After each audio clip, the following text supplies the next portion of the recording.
ধমনীত যদি এতিয়াও অসমীয়াৰ ৰক্ত প্ৰবাহিত হৈ আছে তেনে জুবিনৰ ন্যায়ৰ বাবে থিয় দিয়ক ছিংগাপুৰত থকা প্ৰবাসী অসমীয়াই।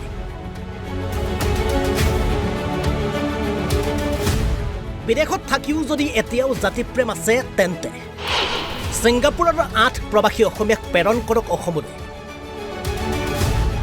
জুবিনৰ মৃত্যুৰ সময়ত ইয়ত পাৰ্টিত উপস্থিত থকা 8 প্ৰবাসী অসমীয়া এতিয়া কিয় নীৰৱ আৰু নিশ্চুপ? জুবিনৰ মৃত্যুৰ তদন্তৰ সম্পৰ্কত কিয় সহযোগ কৰা নাই SIT? যদি তেওঁলোক সঁচাই সত্য আৰু শুদ্ধ তেনে কিহৰ বাবে আৰু কালৈ ভয় তেওঁলোকৰ? ৰঙালী ভোগালীত কেৱল ডিঙিত গামোচা ল'লে নহ'ব। যদি প্ৰকৃত অসমীয়া তেন্তে অসমীয়াৰ সকলোতকৈ দুখৰ সময়খিনিত কিয় অসমলৈ আহি অসমীয়াৰ সৈতে থিয় হোৱাৰ সাহস নাই তেওঁলোকৰ? কঠোৰ হৈছে মুখ্যমন্ত্ৰী। 8 প্ৰবাসী অসমীয়াৰ হাতত মাত্ৰ এটা দিন। হয়, এতিয়া অসমৰ হিয়াৰামতো জুবিন গাৰ্গৰ মৃত্যু এটা সাঁথৰৰ মাজতে আবদ্ধ হৈ আছে। অহৰহ চেষ্টা কৰিছে অসম আৰক্ষীয়ে, 9 ব্যক্তিক জেৰা অব্যাহত ৰাখিছে SITয়ে।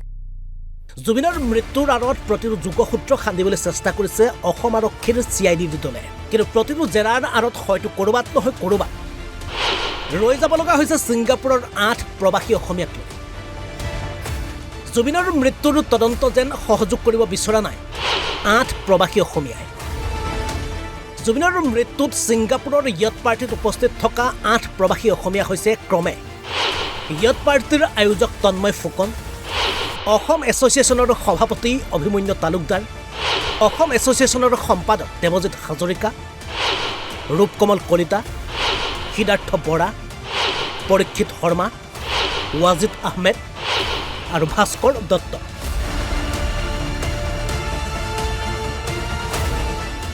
এতিয়া কথা হ'ল এই 7 প্ৰবাসী অসমীয়া কেতিয়া সহযোগ কৰিব জুবিনৰ ন্যায়ৰ তদন্ত প্ৰক্ৰিয়া? ইতিমধ্যে কঠোৰ হৈ পৰিছে ৰাজ্যৰ মুখ্যমন্ত্ৰী ডক্টৰ হিমন্ত বিশ্ব শৰ্মা। আজিৰ দিনটোত তদন্ত সহযোগ নকৰা 8 প্ৰবাসী অসমীয়া অন্তিম সকিয়নি দিলে মুখ্যমন্ত্ৰীগৰাকীয়ে। 6 অক্টোবৰৰ পাছত উপস্থিত নহ'লে কঠোৰ স্থিতি গ্ৰহণ কৰিবলৈ বাধ্য হ'ব অসম আৰক্ষী।